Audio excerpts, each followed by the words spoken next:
शुभागमन शुभागमन हुआ गुरु का शुभागमन। सुस्वागतम सुस्वागतम भक्त कहे गुरु सुस्वागतम। बड़े भाग्य से बड़े पुण्य से मिला गुरु का चातुर्मास। बड़े भाग्य से बड़े पुण्य से मिला गुरु का चातुर्मास। वर्षा योग में धर्म की वर्षा रचेगी एक स्वर्णिम इतिहास।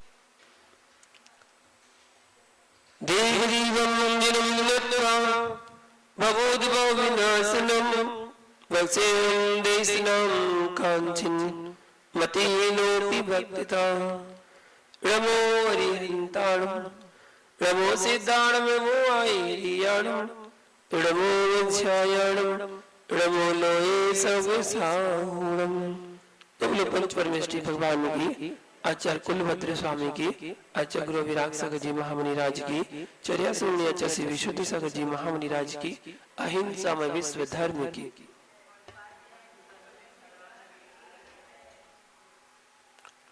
महानुभाव,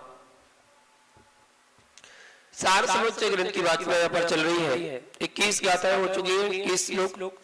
आज 22 और 23 दो श्लोकों की व्याख्या प्रारंभ कर रहे हैं, जिसमें धर्मोपी धन को हरण करने वाले चोर कहलाते हैं, ऐसा इस श्लोक के माध्यम से हम जानेंगे। काम क्रोध स्थिता लोभो राग द्वेष स्वसरा मदो माया तथा मोहा कंदर्पो दर्भ एवच एते ही रिपवो चौरा धर्म सर्व स्वहारिणा एतैर बभ्रमते जीवा संसारे बहु दुःखदे। आचार्य भगवान कहते हैं, काम क्रोध लोभ राग द्वेष मत्सर मद माया काम सेवन की इच्छा और अहंकार दर्प, ये ही शत्रु हैं। ये सब क्या है? शत्रु।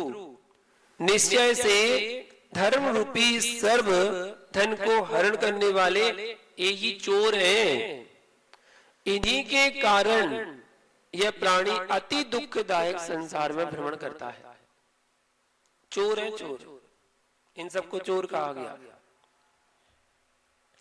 आचार्य भगवान कुलभद्र स्वामी सार समुच्चय ग्रंथ में आत्मा के स्वस्वरूप की व्याख्या करते हुए समझा रहे हैं, जो असत गुण है वह सद है, जो सदगुण है वो भी सद है। असत गुणों की सत्ता को नहीं स्वीकारोगे तो वो भी असत्य हो जाएगा। भैया, अंदर में पहुंचकर समझने का प्रयास करना। मिथ्या सत्य है, यदि मिथ्या सत्य नहीं है तो मिथ्यात्व की सत्ता क्या? ये मिथ्या है, ये सत्य है। मिथ्यात्व की सत्ता स्वीकार है।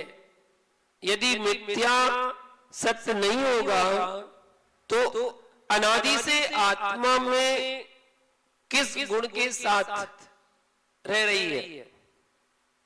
किस गुण के साथ रह रही है? जीव सत्ताहीन कभी नहीं होता, जीव श्रद्धाहीन कभी नहीं होता। श्रद्धा से रहे जीव रह ही नहीं सकता। श्रद्धा गुण है आत्मा का, उसके बिना रह नहीं सकता।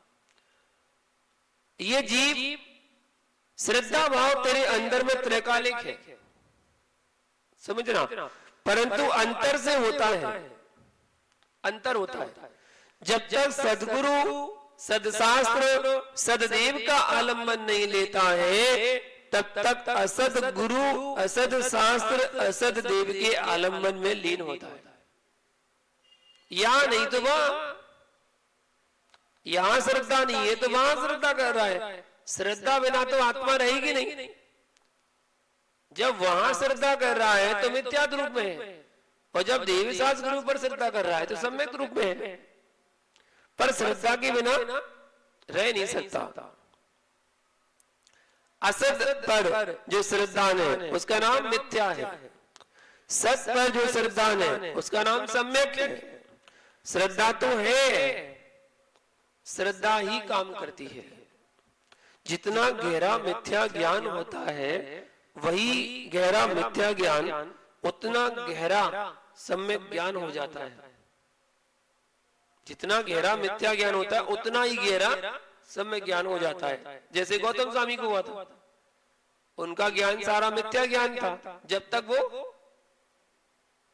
तक वो वेद के बिंदु विद्वान थे, 500 शिष्यों के साथ रहते थे और वही मिथ्या ज्ञान का प्रचार करते थे। वो ज्ञान उनका मिथ्या ज्ञान था। जैसे ही वो भगवान महावीर स्वामी के समुद्र में गए और मानस्तों को देखा तो मान गलित हुआ और वही ज्ञान उनका जो मिथ्यात्म था वो सम्यक में परिवर्तित हो गया, वो सम्यक ज्ञान हो गया और मुनि बन गए, मन पर ज्ञान की प्राप्ति हो गई। तो क्षयोत्तम विराट है। सम्यक पने को मिथ्या पने में बदलने में देर नहीं लगती। मानस्तम में ही भगवान है।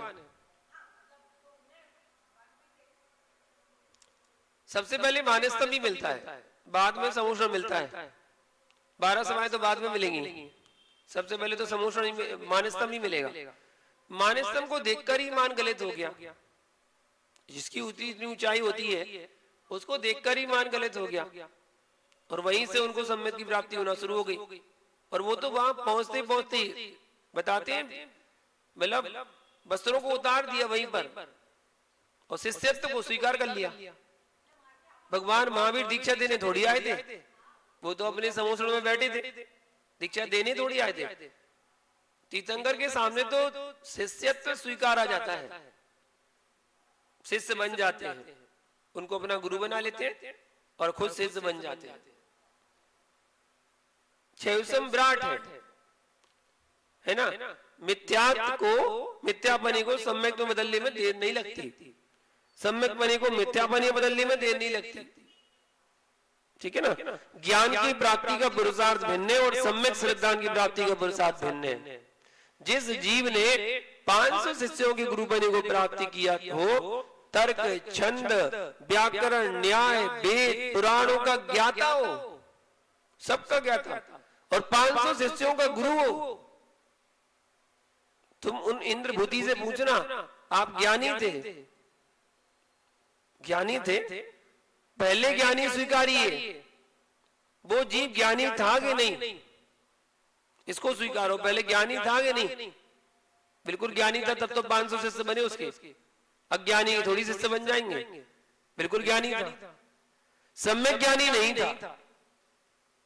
ज्ञानी तो था लेकिन सम्यक ज्ञानी नहीं था। तत्व में भूल कहां कर लेते आप?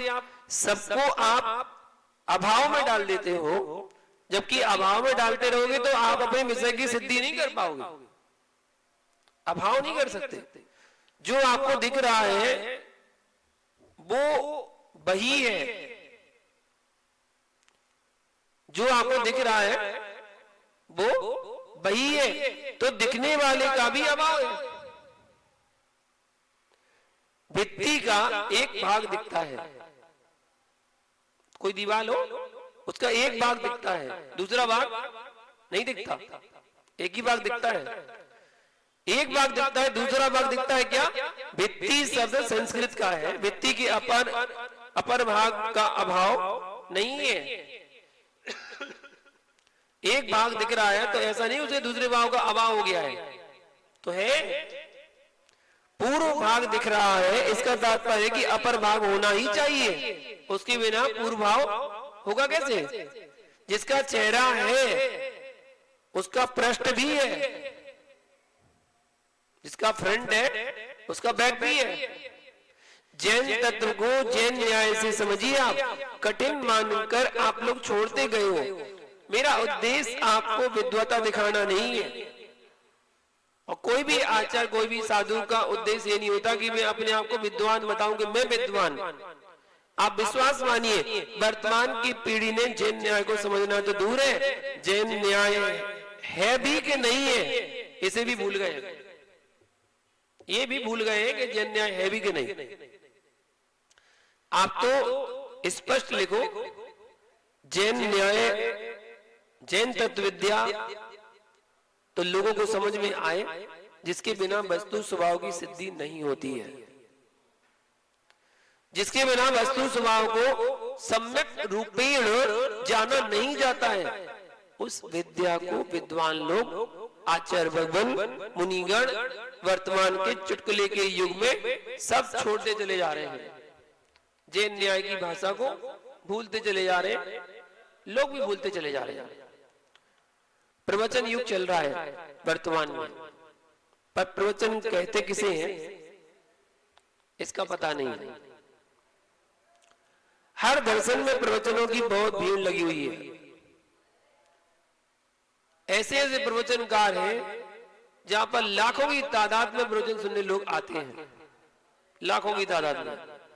टीवी पर, चैनलों पर आजकल बहुत प्रवचन चल रहे हैं, लेकिन भैया प्रवचन की परिभाषा का बोध नहीं होगा तो प्रवचन किस बात का? प्रवचन यानी शासन, प्रवचन यानी शासन। जब तक प्रवचन नहीं होता तब तक तीर्थंकर का शासन प्रारंभ नहीं होता। भगवान के जन्म लेने से शासन नहीं चलता, भगवान की दीक्षा लेने से शासन नहीं चलता, भगवान के केवल ज्ञान होने से शासन नहीं चलता, केवल ज्ञान होने से शासन नहीं चलता, उनकी दिव्य ध्वनि खिलने से शासन चलता है। प्रवचन होने से शासन चलता है।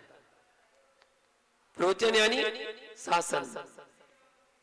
भगवान का जन्म तीर्थंकर का शासन नहीं है, भगवान का गर्भ दीक्षा कल्याण केवल ज्ञान कल्याणक भी तीर्थंकर का शासन नहीं है, भगवान का निर्वाण भी तीर्थंकर का शासन नहीं होता है। जिस दिन भगवान तीर्थंकर की दिव्य दर्शना करना प्रारंभ होती है, उस दिन से शासन प्रारंभ होता है।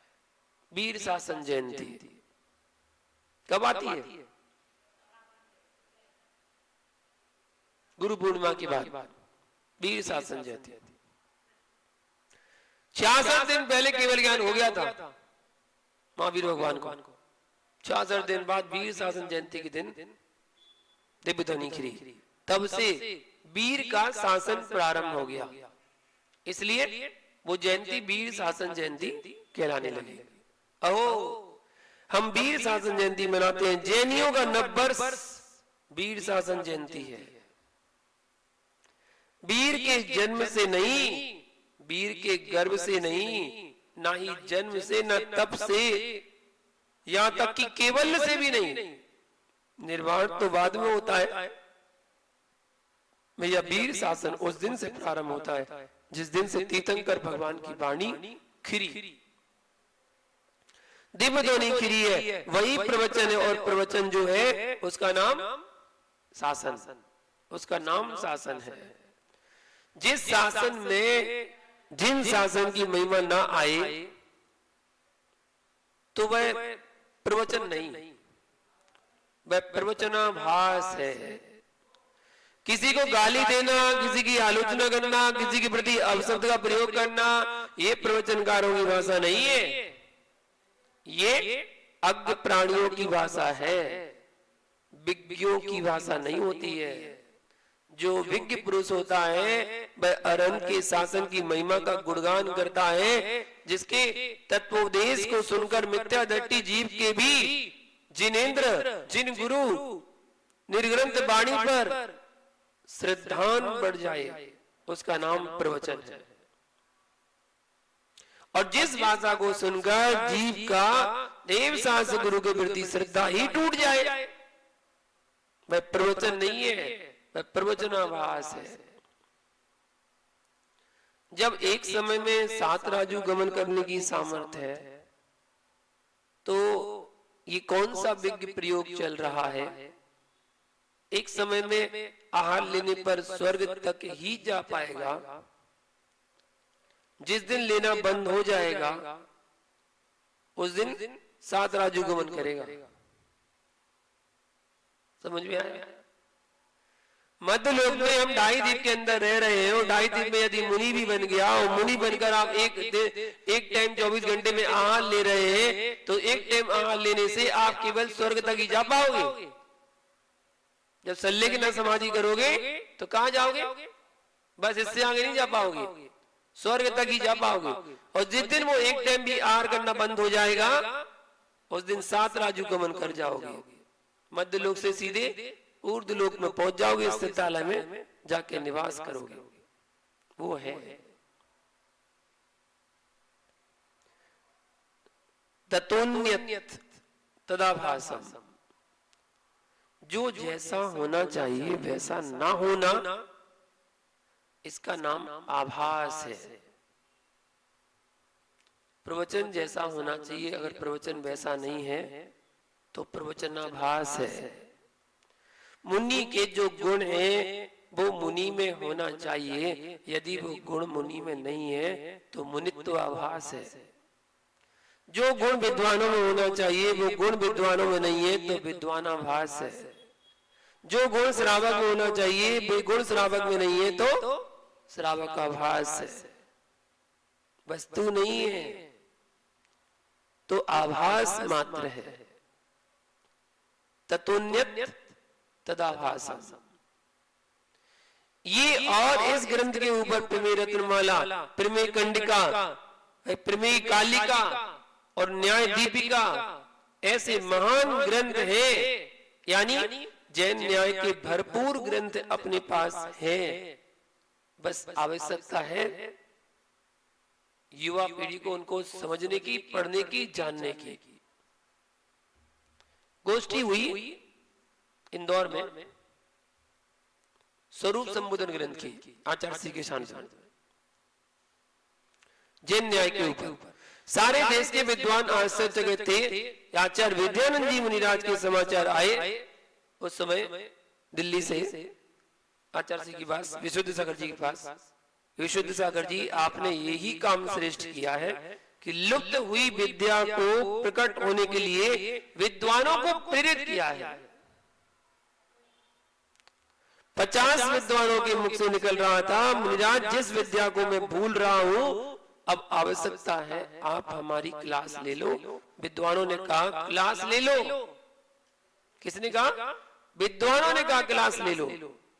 आरिका ज्ञानमती माता जी, आचार्य विद्यानंद जी, आचार्य विद्यासागर जी, इन लोगों ने अष्टसहस्री पढ़ी है।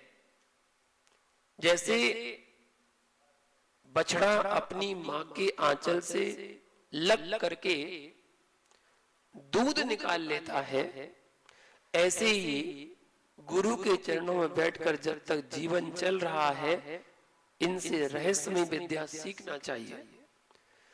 जगत की विद्याएं तो दुनिया में मिल जाएंगी, परंतु ये गूढ़ विद्याएं ज्ञानी गुरु से ही मिल पाएंगी। लघिस्त्रय नाम का ग्रंथ है और इस ग्रंथ के कर्ता आचार्य भट्ट अकलंक स्वामी हैं। जब जब जैन न्याय की चर्चा होती है तो श्वेतांबर आमना को भी हाथ जोड़ करके यूं कहना पड़ता है कि दिगंबर आचार्य अकलंक समंतभद्र स्वामी विद्यानंद स्वामी जयवंत हो, जिन्होंने जैन न्याय को प्रारंभ किया, शुरुआत की है। श्वेतांबर जैन समाज भी कहती है। श्वेतांबर आमना में जैन न्याय नहीं था। अकलंक देख के ग्रंथों को लेकर उन्होंने अपनी विद्या को आगे बढ़ाया। जब भी जैन न्याय की चर्चा होती है, विद्यानंद स्वामी की अष्टसहस्री गुंजायमान होती है। जैन न्याय के लिए भट्ट अकलंक स्वामी का युग चल गया। जो चिंतन पूर्वाचार्यों के मस्तक में नहीं आ पाए थे, वे चिंतन आचार्य अकलंक स्वामी ने उदाहरण प्रदान किए। साम व्यवहारिक ये भट्ट अकलंक स्वामी की देन है। आत्मा को जड़ कहने की ताकत यदि किसी में है तो वो आचार्य अकलंक स्वामी। उन्होंने कहा भैया आत्मा चेतन है कि अचेतन? मैं तो जानकर आपसे चेतन ही कहलवाना चाहता था कि सभी जानते हैं कि आत्मा चेतन होती है। इससे रहस्य उद्घाटित होगा। दोनों है, चेतन भी है, अचेतन भी है। कैसे दोनों है भैया? चेतन है, परंपरागत तो यही है कि चेतन है, आत्मा चेतन है। संपूर्ण सिद्धांत ग्रंथों में यही लिखा है, पर आत्मा अचेतन भी है। इस बात को कहने वाला कोई योगी हुआ है भारत की भूमि पर, तो उसका नाम है आचार्य अकलंग स्वामी।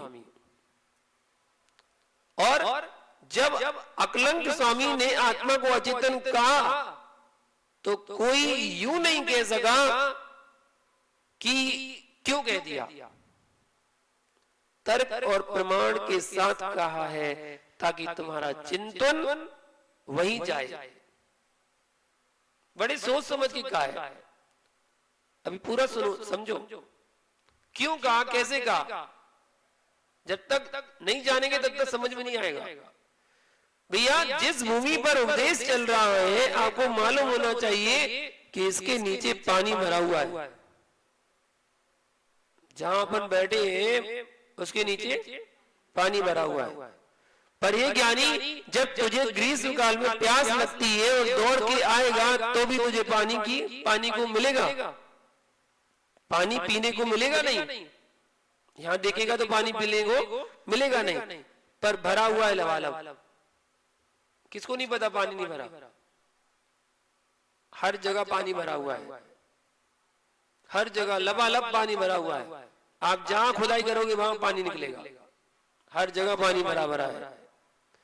और वो खनिज है, पर जिसने नहीं खोदा उसको पानी कहां मिलेगा? वो आपने खोदा नहीं है, इसका तात्पर्य क्या पानी का भूमि में अभाव है? आपने खोदा नहीं है तो क्या भूमि में पानी का अभाव है? नहीं। आपकी दृष्टि नहीं गई। बुंदेलखंड की कहावत है, कांख में लड़का गांव में टेर, बगल में छोरा शहर में ढंडोरा। अभी अभी कटनी के पास संगमरमर निकलने लगा है।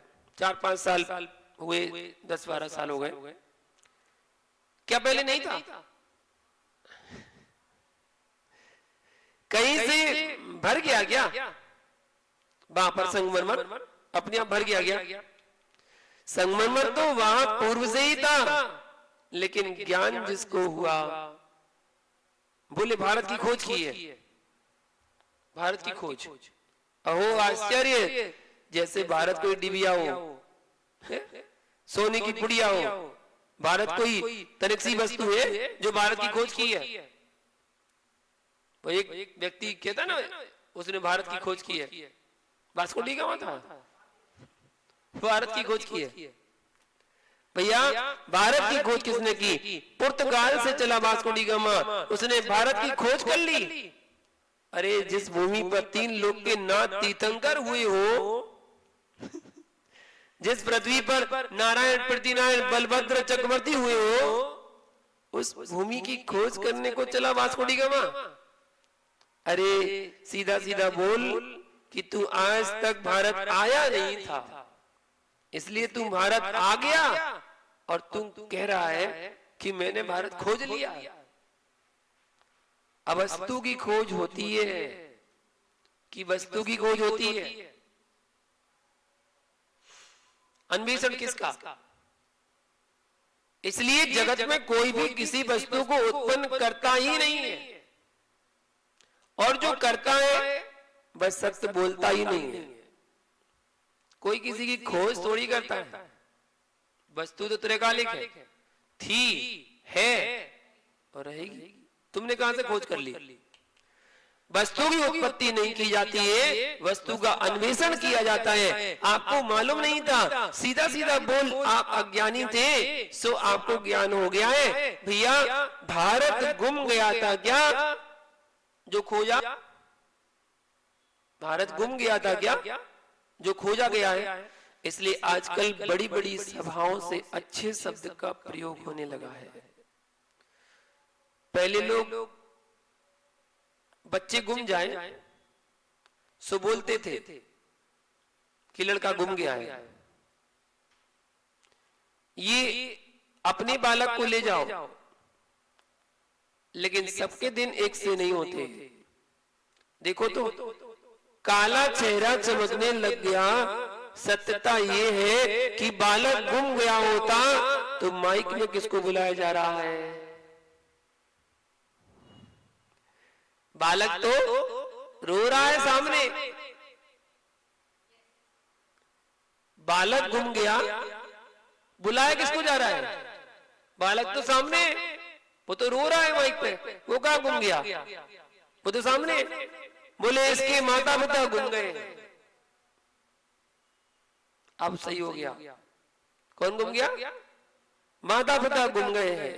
बालक तो हमारे साथ है, हमारे हाथ में है। ध्रुव सत्य वस्तु का उत्पाद वही होता है जो परिणमनशीलता है, वह है पूर्व पर्याय का व्यय और नवीन पर्याय का उत्पाद।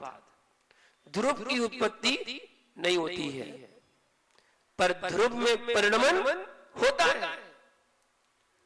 ध्रुव की उत्पत्ति नहीं होती है, लेकिन ध्रुव में परिणमन होता है।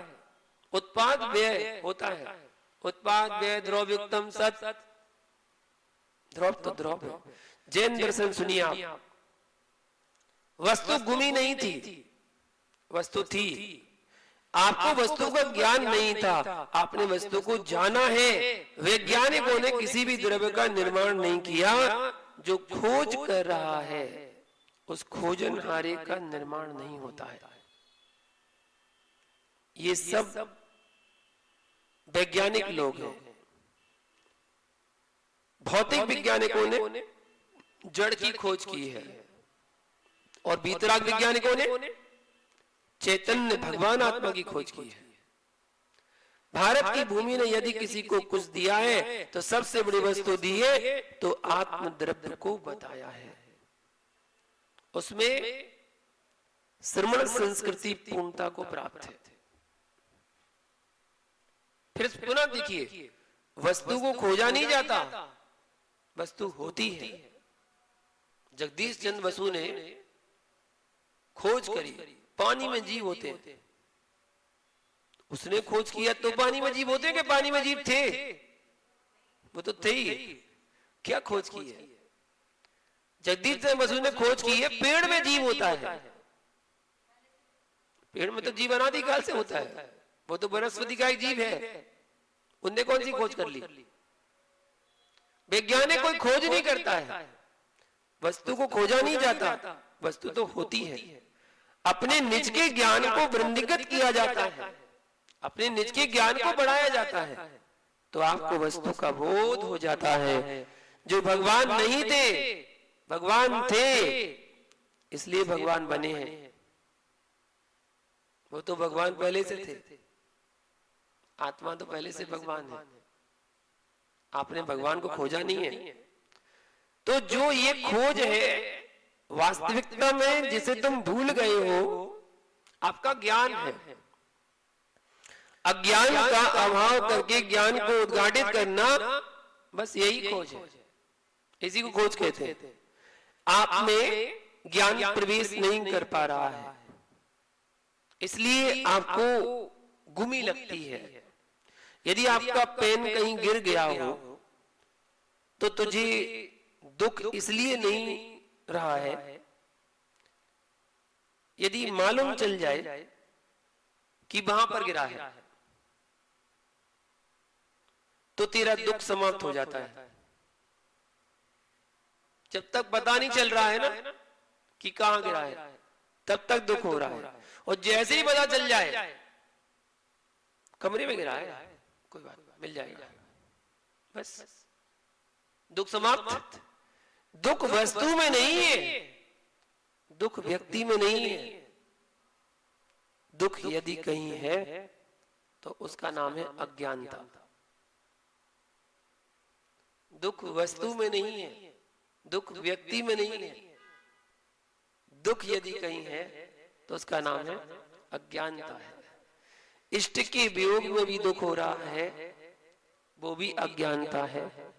और अनिष्ट के संयोग में भी दुख हो रहा है, वो भी अज्ञानता है। क्योंकि अज्ञानता ही कष्टदायी है। विषयों में सुख महसूस कर रहे हो, वो भी अज्ञानता है। विषयों की प्राप्ति नहीं हो रही है इसलिए दुखी हो रहे हो, वो भी अज्ञानता है। जिस दिन सत्य का बोध हो जाता है उसी क्षण आनंद प्राप्त हो जाता है। खोज किसकी करें हम? व्यवहार में उसे खोजना कहा जाता है, गवेषणा कहा जाता है, अन्वेषण कहा जाता है, पर सत्यार्थ यह है कि अज्ञान का अभाव ही सब कुछ है। केवली भगवान किस किस की खोज करते हैं? किस किस को खोजते हैं? किसी को नहीं खोजते, किसी को नहीं खोजते, लेकिन सब कुछ पता चल जाता है, सब खोज अपने आप हो जाती है। एक भाव, दो भाव, क्या भाव तुम्हारे? आनंद भाव को जानते हैं, आनंद भाव को जान जाते हैं। यहाँ बैठा योगी ध्यान कर रहा था तो कुछ समझ में नहीं आ रहा था, जगत के द्रव्य के बारे में सोचना पड़ रहा था। सम्मेद शेखर की वंदना करना हो तो वहां का ध्यान करो, विदेह क्षेत्र की वंदना करना हो तो वहां का ध्यान करो, ऐरावत क्षेत्र के तीर्थंकरों के दर्शन में अरहंत की वंदना करने के भाव को अज्ञान भाव कह रहा हूं। तुम झेल पाओगे क्या? सुनो, अरहंत की पंच परमेष्टि की वंदना का भाव अज्ञान भाव है। जो अज्ञानी हुआ करते हैं वे ही वंदना के भाव करते हैं। जो महाअज्ञानी होते हैं वे वंदना का भाव ही नहीं करते हैं। जो पूर्ण ज्ञानी होते हैं उनके वंदना के भाव का ही अभाव हो जाता है। जो पूर्ण ज्ञानी होते हैं उनके वंदना के भाव का भी अभाव हो जाता है। क्षयोसमिक भाव है। अब क्यों राग सताने लग गया? यानी राग छोड़ो, मैं तो अज्ञानी कह रहा हूं। अज्ञानी जब तक चाहे ज्ञान नहीं है तब तक तो ज्ञानी की अज्ञानी अज्ञानी है। जब तक चाहे ज्ञान नहीं हुआ तब तक अज्ञानी ही है। मति ज्ञान, श्रुत ज्ञान, अवधि ज्ञान, मन अपरय ज्ञान अज्ञानी ही है। पूर्ण ज्ञान ही ज्ञानी कहलाता है और पूर्ण ज्ञान केवल ज्ञानी को ही होता है, अरहंतों को ही होता है। बाकी सब उनके आगे सब अज्ञानी ही है। हे अल्पधी, अब ठीक है ज्ञानियों, मैं तो आपको ज्ञानी कह रहा था, अब ठीक है बड़ी समस्या है भैया। ये मुमुक्षु ना ज्ञानी ना अज्ञानी सुनना चाह रहा है, ना अपने आप को ज्ञानी और ना आपको अज्ञानी सुनना चाहता है। इसलिए ये बोल दो, हे अल्पधी। अब तो सही है, हे अल्पधी, थोड़ी बुद्धि के धारी, थोड़े से ज्ञानी। वो अज्ञानी ज्ञानियों अब तो स्वीकार है, जो वंदना का अभाव चल रहा था ये अज्ञानमय भाव है। ज्ञानावरणी कर्म के उदय से नाना विकल्पात्मक ज्ञान होता है।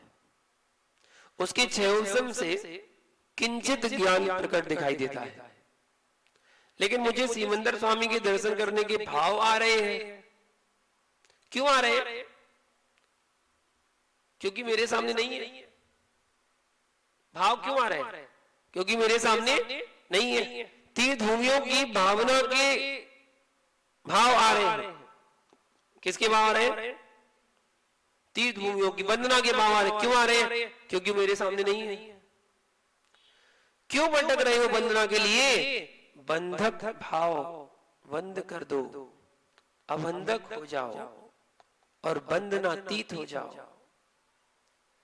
ज्ञानावरणी कर्म के बंध का अभाव कर दो, केवल प्रकट कर दो, तो कहीं वंदना की आवश्यकता नहीं है।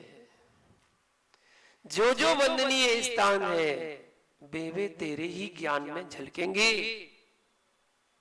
सब कुछ झलकेगा। जितने भी वंदना के स्थान हैं तू ही परम वंदनीय हो जाएगा।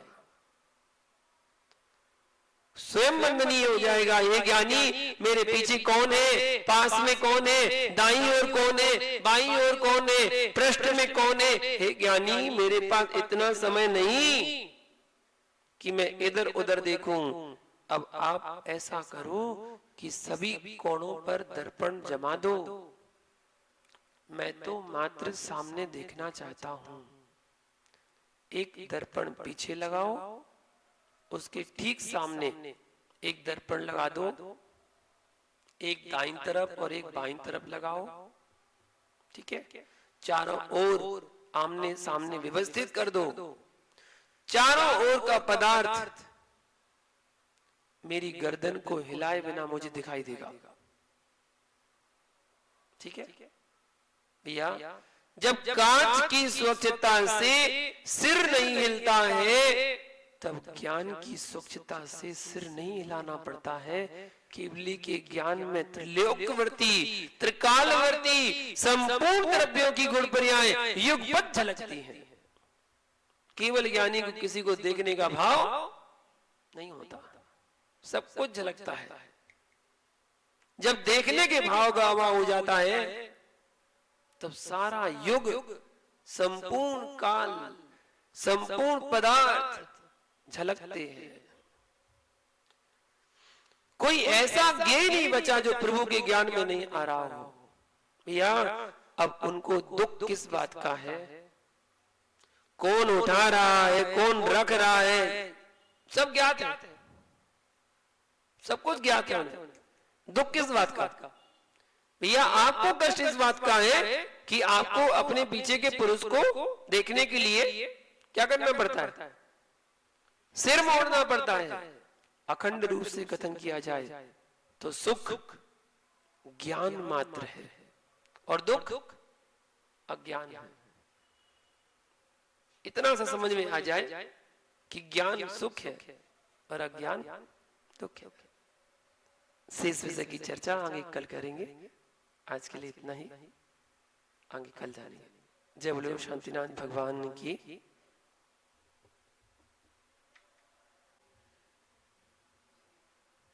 तीन भुवन में सार, बीती राग विज्ञानता, शिव स्वरूप शिवकार, नम उद्रियोग समारिके। जय बोलो पंच परमेष्ठी भगवान की। आचार्य भगवान गुरुवर विराट सागर जी महामुनि राज की। चर्या समयाचार्य श्री विशुद्ध सागर जी महामुनि राज की।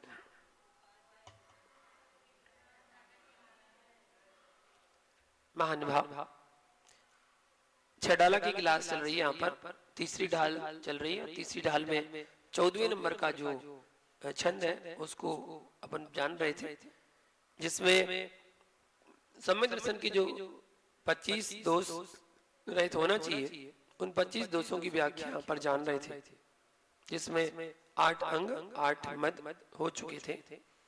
आज 6 अनायतन और 3 मूर्ता की व्याख्या को जानेंगे। 14वें नंबर का छंद है। 2 लाइन हो चुकी है, 2 लाइन बात की।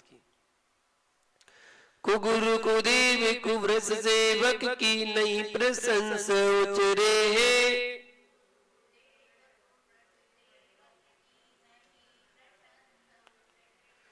जिन मुनि जिन सुरत बिन कुगुराद कितने नमन करे हैं।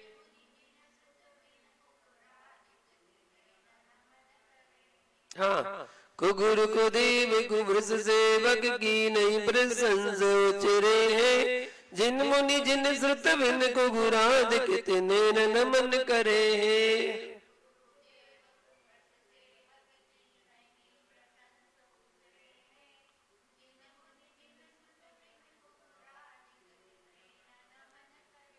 देखिए, सम्यक दृष्टि जी, कुगुरु, कुदेव और कुसेवक, कुब्रस सेवक, ब्रस मतलब धर्म, कुधर्म का सेवक। ठीक है, तो पहले ये 3 और फिर इन तीनों के सेवक, ऐसे 6 हो जाएंगे। कुगुरु, कुदेव और कुब्रस। कुब्रस मतलब कुधर्म, और फिर ये 3 हो गए सेवक। तो कुगुरु सेवक, कुदेव सेवक और कुब्रस सेवक, कुधर्म सेवक, इन छह की प्रशंसा उचरे है, मतलब नहीं उचरे है, नहीं प्रशंसा उचरे, मतलब प्रशंसा नहीं करता है। और जिन मतलब जिनेन्द्र देव मुनि मतलब वीतरागी मुनि, और जिन श्रुत मतलब जिनवाणी को बिन बिन मतलब छोड़कर जो कुगुरु आदिक कुगुरु कुधर्म आदि तिने तिने मतलब उन्हें नमन ना करे है, अर्थात नमस्कार नहीं करता है। कौन? जो सम्य दृष्टि होगा वो नहीं करेगा। ठीक है, तो 25-200 से रहित होना चाहिए। ना उनकी प्रशंसा करेगा, ना उनका उच्चारण से मन से प्रशंसा करेगा, ना वचन से करेगा। सम्य दर्शन की 5 अतिचारण, उसमें अन्य दृष्टि प्रशंसा और अन्य दृष्टि संस्थाओं दोनों है।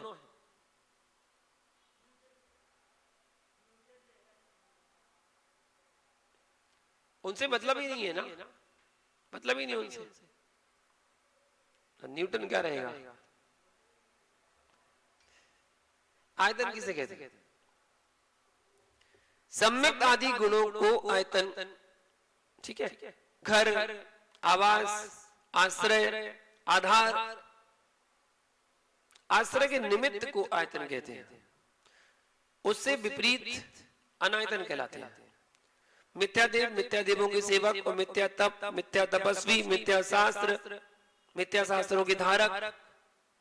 इस प्रकार ये 6 अनायतन सराग सम्यक दृष्टियों को त्यागना चाहिए।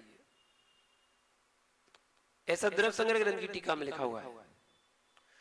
सम्यक्त को नाश करने वाले, मिथ्यात्व को उड़ाने वाले, कुगुरु आदि की प्रशंसा करना, उनके यहां आना जाना, ठीक है, ये सब क्या है?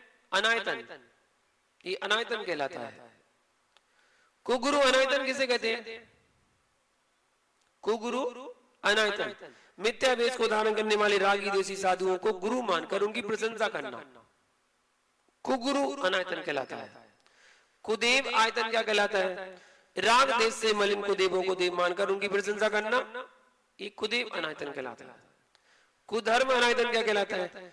दया रहित खोटे धर्म को धर्म मानकर उनकी प्रशंसा करना, एक कुधर्म अनायतन कहलाता है। कुगुरु सेवक अनायतन क्या कहलाता है? कुगुरु की सेवा करने वाले सेवक की प्रशंसा करना, कुगुरु सेवक अनायतन कहलाता है। कुदेव सेवक अनायतन, कुदेव की सेवा करने वाले सेवक की प्रशंसा करना, एक कुदेव सेवक अनायतन कहलाता है। और कुधर्म सेवक अनायतन, कुधर्म का सेवन करने वाले सेवक की प्रशंसा करना, एक कुधर्म सेवक अनायतन कहलाता है। ऐसे 6 अनायतन होते हैं। सम्यक दृष्टि देवशास्त्र गुरु का दृढ़ श्रद्धानी होता है। फिर कुगुरु आदि का निषेध क्यों किया है? जिस प्रकार अपने यूथ की कुशल चाहने वाले, मतलब अपने समूह की, अपनी सेना की, ठीक है, कुशल चाहने वाले सेनापति अपनी यूथ के मदोन्मत्त हाथी के बच्चे की प्रतिपक्षी के प्रबल हाथियों से रक्षा करता है, क्योंकि वह बच्चा है। बड़ा होने पर वह प्रबल हाथियों का घात करने के योग्य हो जाएगा, तब स्वयं उसका घात कर देगा। ऐसे ही पहली भूमिका में अन्य दृष्टि के साथ भिड़ने से अपने को बचाएं। इसलिए आपको पहले बताया गया, पहले दूर रहो, दूर से पहले देखो, समझो, सीखो। जैसे कोई जानवर का बच्चा एकदम से नहीं उसकी माँ किसी से भिड़ा देती, जाओ बढ़ जाओ, पहले रक्षा करती है। धीरे धीरे जब वो बड़ा हो जाएगा वो सक्षम हो जाएगा लड़ने के लिए। क्या राजा, गुरु, माता, पिता, बड़े भाई आदि को प्रणाम या विनय करने में भी सम्यक्त में दोष लगता है? कुगुरु, कुदेव और मिथ्यात्व के आयतन है। धर्म की आशा से इनको प्रणाम करने से पुण्य होगा, मुझे धर्म की प्राप्ति होगी, इसलिए सम्यक्त नष्ट हो जाता है। जब ऐसी भावना मन में रहती है, सम्यक नष्ट हो जाता है। राजा क्या है? लौकिक, ठीक है। राजा, लौकिक गुरु, माता पिता आदि जो अपन से बड़े हैं, लोक व्यवहार में और लोकाचार में अथवा शिष्टाचार से प्रणाम करना, विनय करना, सेवा आदि करने में कोई दोष नहीं माना गया। लोक व्यवहार में राजा, माता पिता, लौकिक गुरुजनों की सेवा तथा प्रणाम आदि करना चाहिए, कोई बुरी बात नहीं, परंतु धर्म मानकर नहीं करना चाहिए। विनय करने कोई बुराई नहीं है, लेकिन धर्म मानकर नहीं करना चाहिए। मूर्ता किसे कहते हैं? तो अपने हित और अहित का विवेक नहीं रखते हुए कार्य करने को मूर्ता कहते हैं। ये तीन होती है, लोक मूर्ता, गुरु मूर्ता और देव मूर्ता। लोक मूर्ता समझे किसे कहते हैं? कुटिलता प्रयोजन वाले चार्वाक व चाणक्य नीति आदि के उपदेश, हिंसक यज्ञ आदि के प्ररूपक, वैदिक धर्म के शास्त्र और महान पुरुषों को दोष लगाने वाले महाभारत, रामायण आदि शास्त्र, इनमें धर्म समझना लौकिक मूर्ता है। जो महापुरुषों में दोष लगा दे, लोक मूर्ता के अंतर्गत आएंगे। ऐसा मूल आराधना ग्रंथ में दिया है। धर्म मानकर अथवा पुण्य का कारण मानकर गंगा, यमुना आदि में नदी में स्नान करना, सागरों में स्नान करना, बालू पत्थरों का ढेर लगाना, पर्वत से गिरकर मर जाना, अग्नि में प्रवेश करना, जल में प्रवेश करके मर जाना, गाय की पूंछ आदि को ग्रहण करके मरना, सूर्य को जल आदि चढ़ाना, दूज का चांद देखकर भोजन करना, पृथ्वी, अग्नि, बट वृक्ष आदि की पूजा करना, अपने घर की देहरी की पूजा करना, ये सब लोक मूर्ता के अंतर्गत आते हैं। ये सब लोक मूर्ता के अंतर्गत आते हैं। कुल परंपरा, जो कुल परंपरा से चले आए मिथ्या देवों की आराधना, लोकोपचार, बस धन धान पुत्र आदि संपत्ति कुशलता के लिए करना, ये सब लोक मूर्ता कहलाती है। इनको लोक मूर्ता जानना चाहिए। देव मूर्ता किसे कहते हैं? आशावान होता हुआ वर की इच्छा से राग द्वेष रूपी मैल से मलिन देवताओं की जो उपासना की जाती है, सो देव मूर्ता कही जाती है। देवताओं की जो उपासना की जाती है, सो देव मूर्ता है ना। बीतरागी सर्वज्ञ देव के स्वरूप को ना जानता हुआ जो व्यक्ति ख्याति, सम्मान, लाभ, रूप, लावण्य, सौभाग्य या पुत्र आदि के लिए उपासना करता है, वो देव मूर्ता कहलाती है। गुरु मूर्ता परिग्रह, आरंभ और हिंसा सहित संसार चक्र में भ्रमण करने वाले पाखंडी साधु तपस्वियों को उनका आदर सत्कार करना, भक्ति पूजा आदि करना, ये सब पाखंडी अथवा गुरु मूर्ता है। अज्ञानी लोगों के चित्त में चमत्कार या आश्चर्य उत्पन्न करने वाले ज्योतिषी, मंत्रवाद आदि को देख करके बीतराग सर्वज्ञ द्वारा कहे हुए धर्म को छोड़ करके और मिथ्या दृष्टि देव, मिथ्या आगम और मिथ्या गुरु को जो धर्म के लिए प्रणाम, विनय, पूजा, सत्कार आदि करना, ये सब समय मूर्ता अर्थात गुरु मूर्ता कहलाती है। गुरु मूर्ता बोले या समय मूर्ता, दोनों मूर्ता कहलाती है। इस प्रकार मूर्ता के बारे में जाना। यहाँ पर अपने 25 दोष पूरे हुए।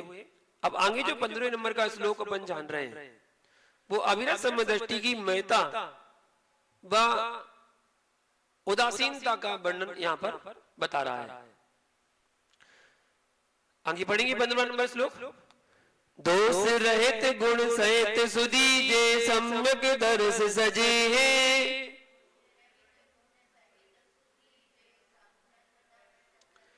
चरित मोह बस लेस न संजम पे सूर्यनाथ जजे है।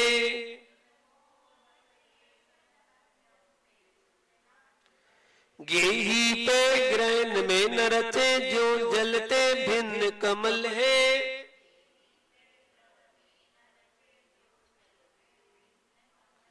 नगर नारी को प्यार यथा कादे में है में अमल है।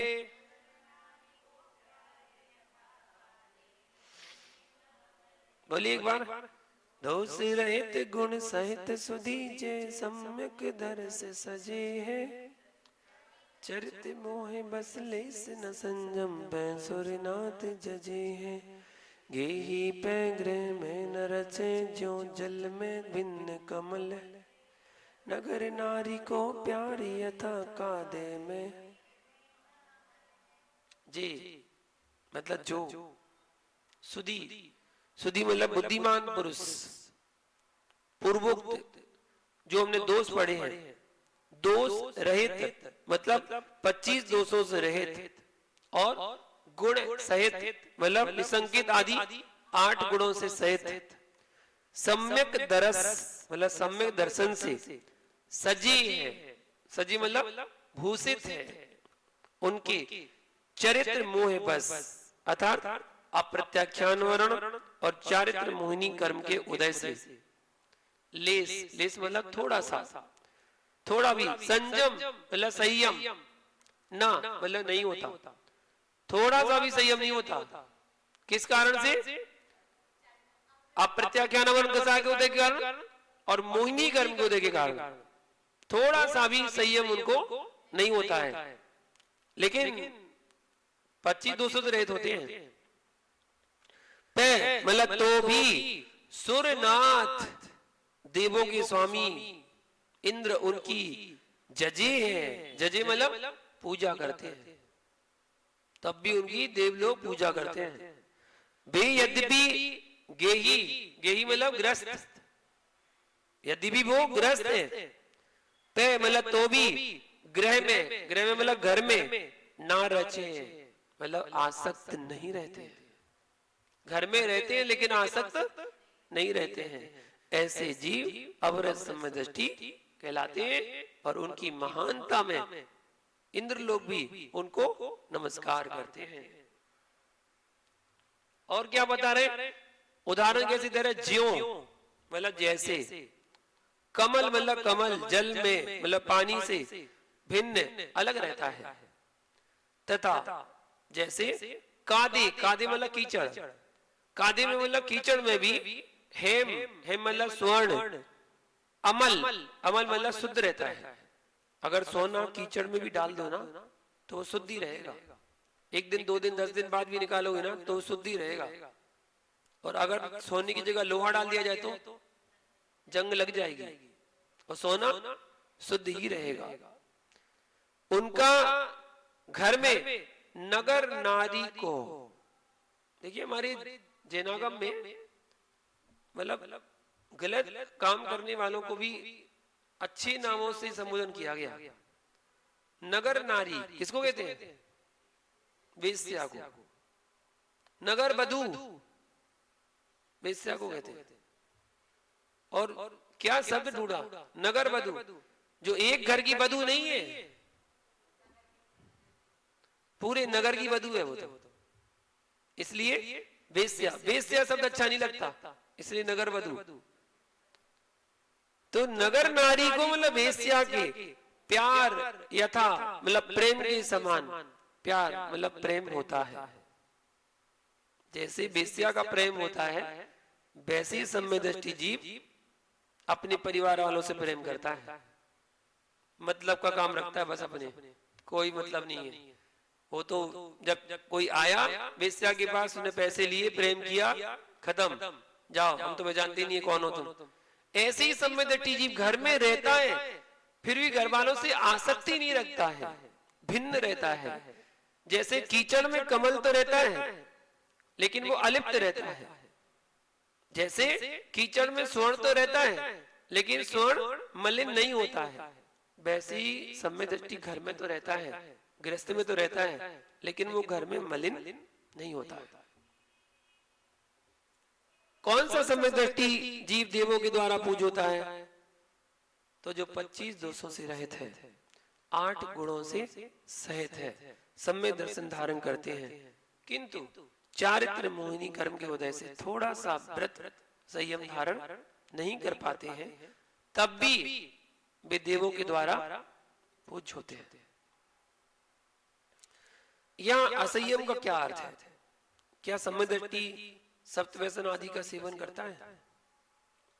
या असंयमी होने का तात्पर्य है कि वे सम्यक दृष्टि जीव अप्रत्याख्यान तथा प्रत्याख्यान कसाय के उदय से अणुव्रत तथा महाव्रत रूप संयम ग्रहण नहीं कर पाते।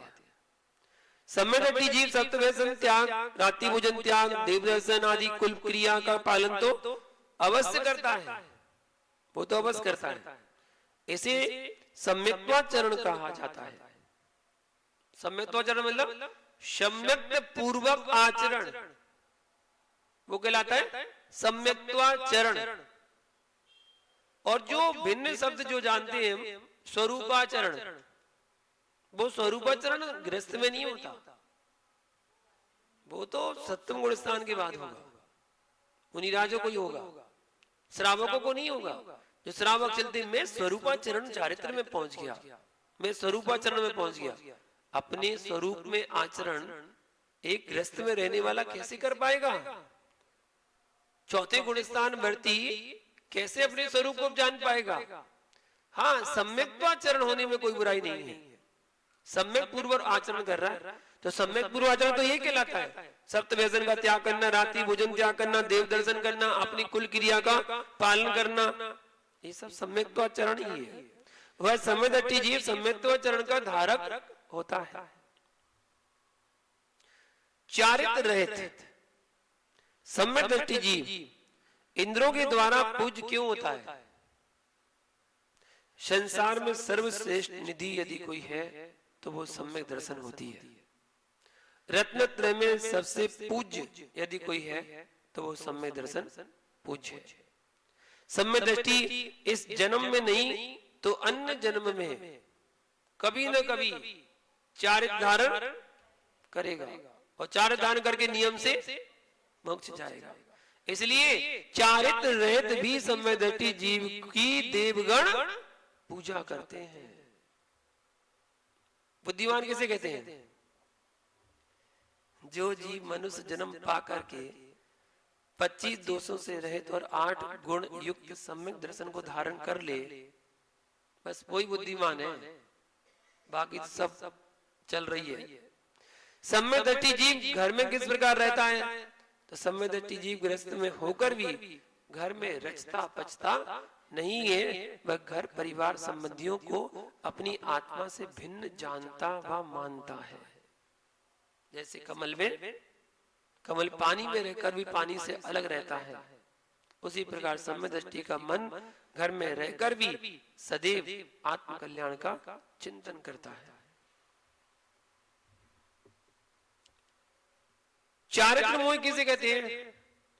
चारित्र का घात करने वाला चारित्र मोहिनी कर्म, अप्रत्याख्यान, प्रत्याख्यान तथा संजुलन, क्रोध, मान, माया, लोभ तथा नौकसाय, ये सब चारित्र मोह कहलाता है। चारित्र मोह की प्रकृतियां कहलाती हैं 21 प्रकृतियां। यद्यपि अनंतानुबंधी क्रोध, मान, माया, लोभ भी चारित्र मोहिनी कर्म की प्रकृति है, परंतु यह सम्यक का घात करती है तो चारित्र मोहिनी के वे, लेकिन घात किसका कर रही है? सम्यक दर्शन का। शेष प्रकृतियां चारित्र का घात करती हैं। हाँ, इस प्रकार ये छंद हमने जाना। एक और सम्यक दृष्टि की अनुत्पत्ति के स्थान।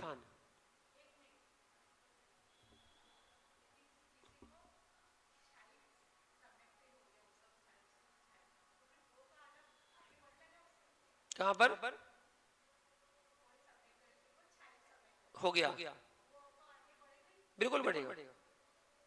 छाया समय दर्शन जिसको एक बार हो गया, जिसने अनंतानुबंधी क्रोध मानवाय लो सम्यक मिथ्या तो सम्यक प्रकृति और सम्यक मिथ्या तो मिथ्यात प्रकृति, 7 प्रकृति का क्षय कर दिया है, उसने छाया समय दर्शन प्राप्त कर लिया है। और छाया समय दर्शन प्राप्त करने के बाद अभी उसने पूर्णता प्राप्त नहीं कर पाई है, शुरुआत यहां से कर दी मनुष्य पर्याय में, तो उसकी पूर्णता नरक में भी हो सकती है। प्रारंभ यहां कर दिया है, पूर्णता वहां कर लेगा। और छाया समय दर्शन जिसको एक बार हो गया उसका समय दर्शन छूटता नहीं है, छाया वाले कभी नहीं छूटता, वो पर्याय बदल जाएगी तब भी उसका समय दर्शन छूटेगा नहीं, समय दर्शन रहेगा। और वो शायद समय दर्शन आपको मोक्ष दिलाने में निमित्त बनेगा, नियम से मोक्ष जाएगा छाया समय दृष्टि जी। तो छाया समय दृष्टि जो होगा वो उसकी बात चल रही है कि वो कहां जन्म नहीं लेता है, उसकी उत्पत्ति कहां नहीं होती है, अनुत्पत्ति के स्थान बता रहे हैं अगले छंद में। प्रथम नरक विन सट भूजो तिसवान भवन सड नारी,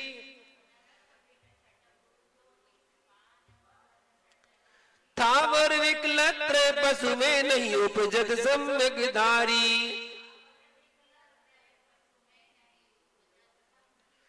तीन लोक तीन काल माही नहीं दर्शन सो सुखकारी,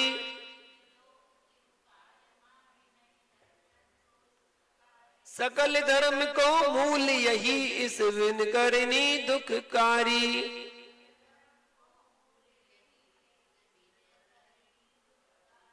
बोलिए एक बार।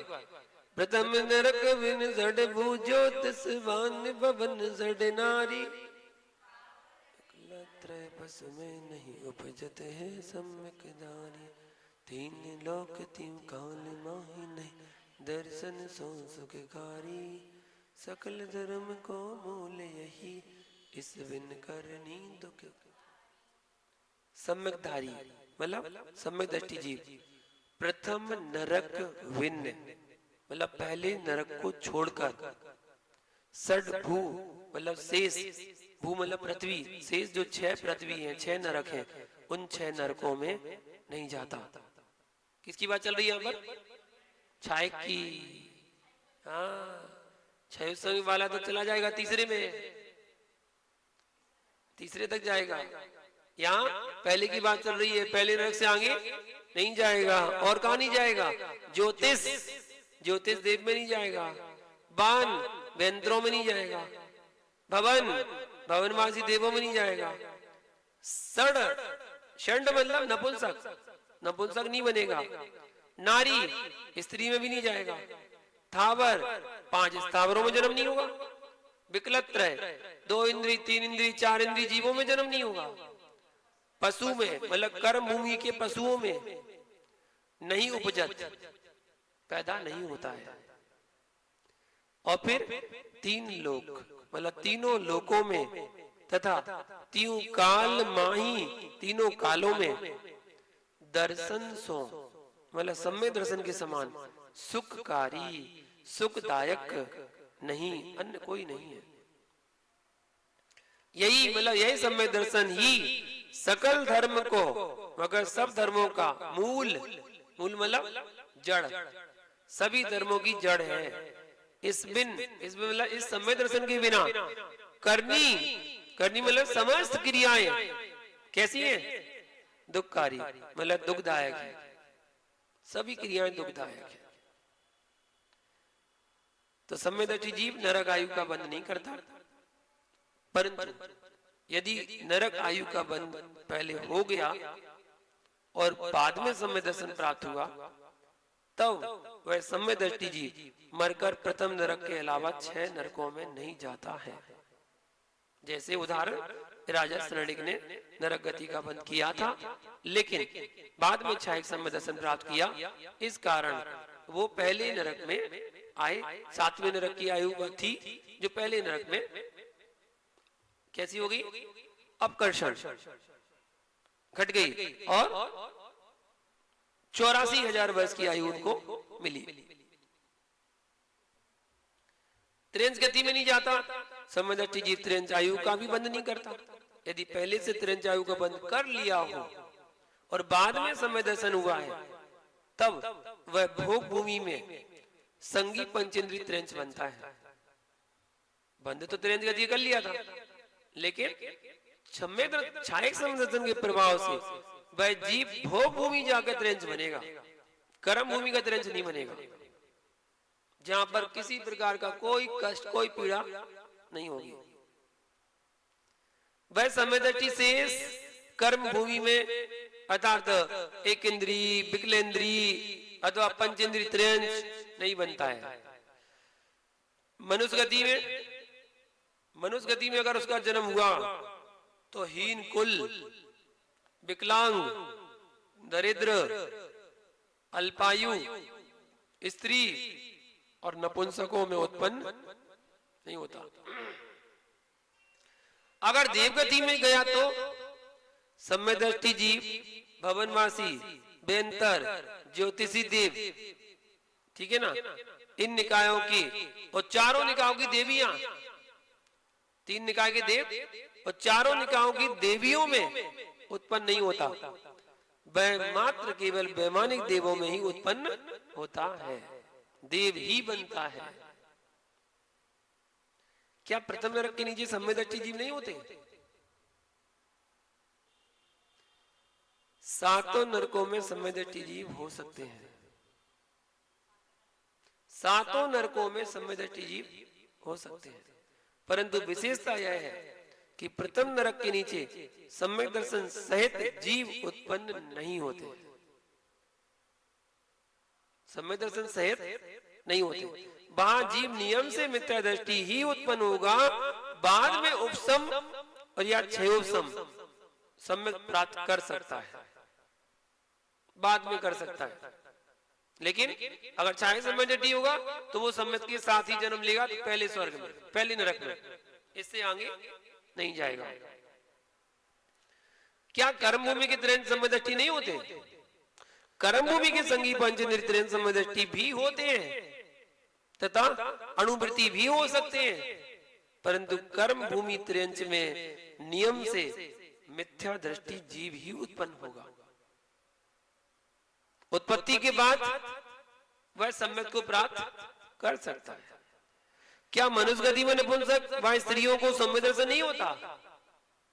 मनुष्य गति में उत्पन्न होने के बाद नपुंसक स्त्रियों को भी सम्यक प्राप्त हो सकता है, परंतु अपर्याप्त अवस्था में नहीं होता। भवनत्र देवों व देवियों को सम्यक होता है या नहीं? पर्याय अवस्था में भवनत्र देवों और देवियों को भी सम्यक उत्पन्न हो सकता है। कुछ लोग तो इसी बात को पकड़ के बैठ गए कि वो मिथ्या दृष्टि है, जितनी भवनवासी देव है, देवियां हैं, पेंतर ज्योतिष है, सब मिथ्या दृष्टि है, इस बात को पकड़ के बैठ गए। कैसे होंगे? नंदी से बैठनी ठीक है, समूह में बैठने का अधिकारी कौन? सम्यक दृष्टि, उनका कोटा अलग है, भवनवासी का, बेंतर का, ज्योतिष का, वैमानिक का, उनके देव का, उनकी देवियों के, सबके कोटे अलग है। कोई सम्यक दृष्टि होगा जब ही तो कोटे में बैठेगा। 3 लोक तथा 3 काल में जीव को उत्तम सुख देने वाला कौन? 3 लोक और 3 काल में भव्य जीवों को सम्यक दर्शन ही सर्वोत्तम सुख देने वाला है। सम्यक के समान संसार में कुछ भी सुख देने वाला नहीं है। अनादि काल से भटकता हुआ यह जीव यदि एक अंतर्मोद के लिए भी प्रथमोपम सम्यक को प्राप्त कर लेता है, तब उसका संसार अधिक से अधिक अर्धपुद्गल परावर्तन रह जाता है। फिर वह जीव अनंत काल पर्यंत संसार में नहीं रहता है, अर्थात मोक्ष को जाता है। चाहे सम्यक जीव उसी भाव से अथवा अधिक से अधिक 3 या 4 भाव में नियम से मोक्ष जाता है। जो जीव सम्यक से च्युत नहीं होता है वह 7-8 भाव में मोक्ष चला जाता है। संपूर्ण धर्म का मूल यदि कोई है तो वो सम्यक दर्शन। सम्यक दर्शन को संपूर्ण धर्म का मूल क्यों कहा जाता है? तो जैसे जड़ के बिना वृक्ष की उत्पत्ति, स्थिति, वृद्धि, फूल, फल आदि नहीं होते हैं, नींव के बिना महल नहीं बनता है, उसी प्रकार सम्यक दर्शन के बिना सभी जप तप त्याग मिथ्या होते हैं, मोक्ष का कारण ना बनकर संसार का कारण बनते हैं। सम्य दर्शन पूर्वक थोड़ी सी साधना भी मोक्ष का कारण होती है। इसलिए संपूर्ण धर्म का मूल यदि कोई है तो वो सम्यक दर्शन ही कहा जाता है। बस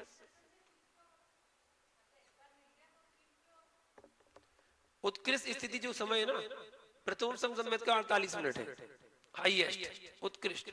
नियम से करेगा, नियम से प्रथमोपम संयत से होगा तो नियम से 48 मिनट में छूटेगा। वो अधिक से अधिक रह सकता है अपेक्षाकृत, लेकिन 66 सागर तक रह लिया तो वो छाया में परिवर्तित हो जाएगा। कैसे?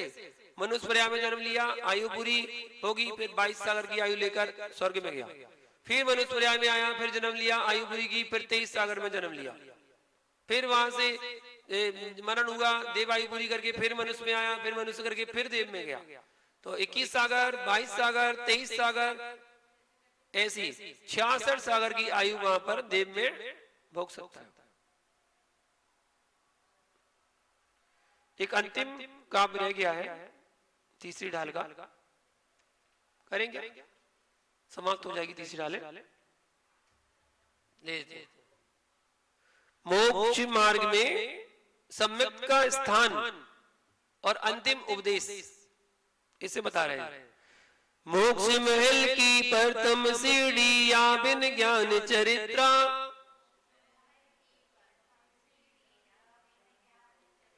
सम्यकता न लहे सुदर्शन धारो भव्य पवित्रा।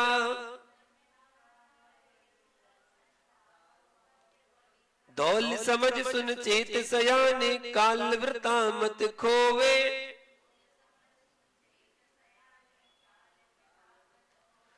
यह नरभव फिर मिलन कठिन है, जो सम्यक नहीं होवे।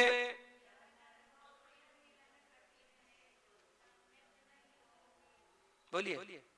मोक्ष महल की प्रथम सीढ़ी या बिन ज्ञान चरित्रा, सम्यकता न लहे सुदर्शन धारो भव्य पवित्रा। दौल समझ चुन चेत सयाने, काल वृथा मत खोवे। फिर मिलन कठिन है, जो सम्यक नहीं होवे। यह सम्यक दर्शन ही कैसा है? मोक्ष महल की प्रथम सीढ़ी, मोक्ष रूपी मकान की प्रथम मतलब पहली सीढ़ी मतलब पैड़ी, पैड़ी है।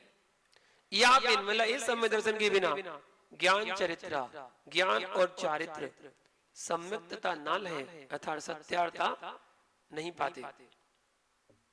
इसलिए भव्य मतलब हे भव्य जीवो, सो मतलब ऐसा पवित्रा, पवित्रा मतलब पवित्र, दर्शन मतलब समय दर्शन, धारो मतलब धारण करो। सयाने किसको बोल रहे हैं? अपने आप को, तुमसे नहीं कह रहे। दौलत राम जी अपने आप से कह रहे हैं सयाने, सयाने मतलब समझदार। हे समझदार, दौल, दौल मतलब दौलत राम, सुन पहले सुनो, समझ जानो, चेत जागो। अपने आप से कह रहे हे समझदार दौलत राम, सुनो जानो जागो। काल वृथा मत खोवे, अपना समय बेमतलब मत गवाओ। क्योंकि जो यदि सम्यक नहीं होवे मतलब सम्यक दर्शन नहीं हुआ तो यह मतलब यह नर भाव मतलब मनुष्य पर्याय, फिर मिलन कठिन है, फिर मिलना कठिन है। पता नहीं मिले ना मिले। इसलिए मोक्ष मल की कितनी सीढ़ियां हैं? 3। पहली, दूसरी सम्यक ज्ञान, तीसरी सम्यक चारित्र। मोक्ष मल की प्रथम सीढ़ी क्यों कहा इसे? क्योंकि सम्यक दर्शन के बिना 11 अंगों का ज्ञान भी मिथ्या ज्ञान की कोटि में आता है। पढ़ लो द्वादश सांख्य ज्ञान, रट्टू दूता कर लो ग्रंथों को, ग्रंथों पढ़ लिए, याद कर लिए, श्रद्धा बिल्कुल नहीं है। एक शब्द में श्रद्धा नहीं है। वो तो अपनी ख्याति, अपनी प्रशंसा के लिए, अपनी बाबा सुनने के लिए कंठस्थ कर रखे हैं सारे शास्त्र।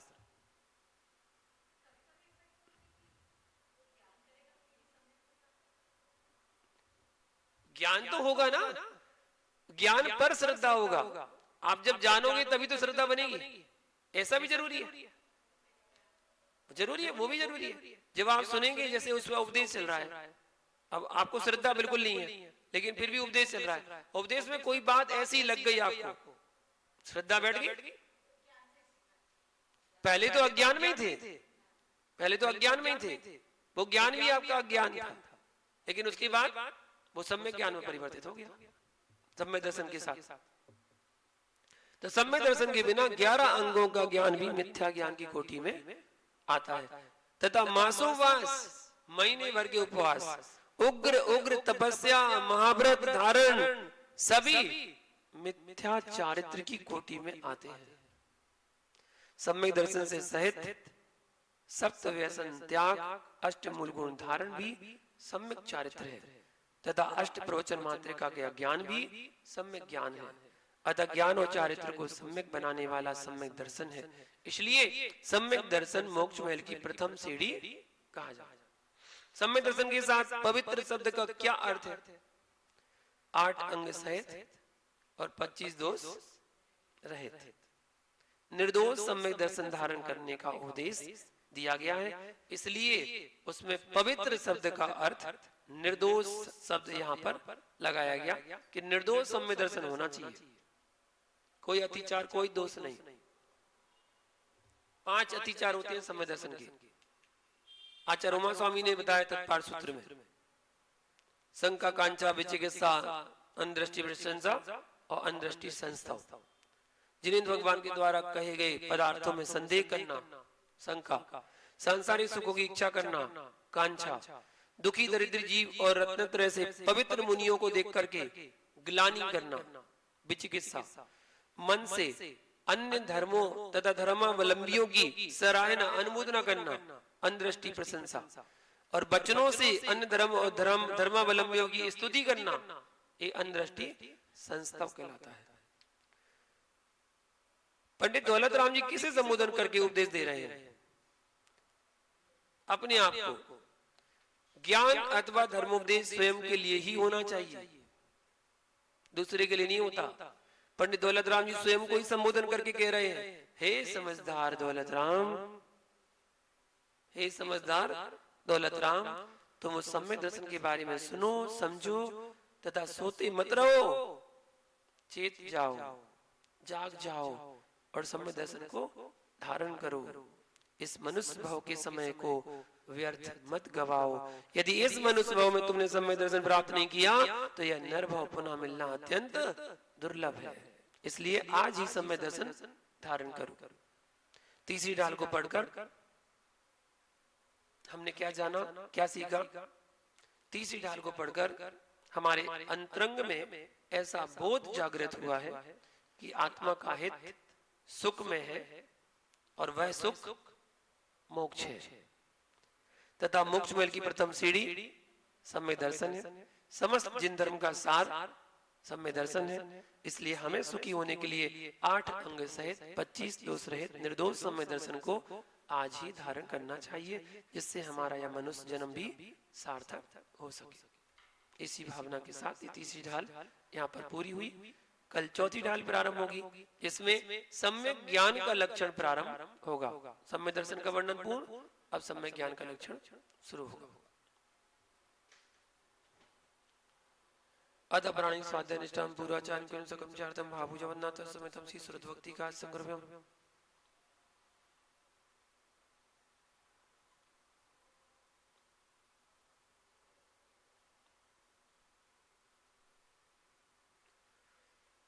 कोटि शतम द्वादश कोटि लक्षण सिद्ध दिखानि जीव पंचाशत संख्या में तरजतम पंचवदनवामि अरिंदवासेतम गर्दन उतम समम पड़वाय वते जुतो सुदणवाइन से एक छाय मंदिर सद्भक्ति का तो सल जंग भंग भाई ने बाण परम में सत्य प्रमाण हो गए भूभंग चूल जीव सत्य तद धम्म काय उन्नति कालम अच्छे मी पूजे वंदा विनोम सामी दुखो को गम को वोइलाओ सो गई गणम समाई मनम जन गुण संपत्ति उमजो जापानी ज्ञान से सोजे लोकालो सो वाणी मसन नमो सदा दे तोड़ो हे जनवाणी भारती तो जपो दिन जो तेरी शरणा गए सो भावे सुखचन देई पजोरन कौर सेवन गंध या धर्म पालो सदा यही मोचुवन धर्म कर संसार सुख धर्म कर निर्वाण धर्म पंसादि विन नर्तरियन जे समान शब्द बैठ कर जवन नमस्कार करें नवानुगत का जाप करें।